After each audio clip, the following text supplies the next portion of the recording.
Thursday, August 22. 7:04 a.m. Kapag mga ganitong oras talaga napaka-traffic na rito sa BGC Market. Buti na lang talaga yung pasok namin is 9 a.m. pa ang simula ng klase. E napansin ko agad pagdating ko rito is napakakalat tong gilid. Kaya tumambay muna ako sa pick-up coffees. Pero hindi naman ako palagi dito tumatambay. Madalas ako tumatambay doon sa gilid lang ng school kasi nga medyo malamig.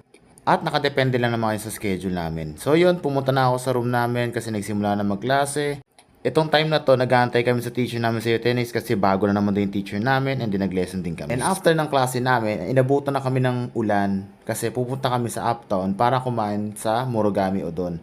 Napag-usapan na rin namin to na doon kami kakain. So, first time ko ditong kumain sa Morogami Udon. Ayan yung mga in-order namin. Sa kanila is 2 curry. And then sa akin yung pork samurai ng pangalan. And then yung side ko is yung onigiri. And overall, masarap yung pagkain nila dito. And naubos nga namin. So, yun. That's all for this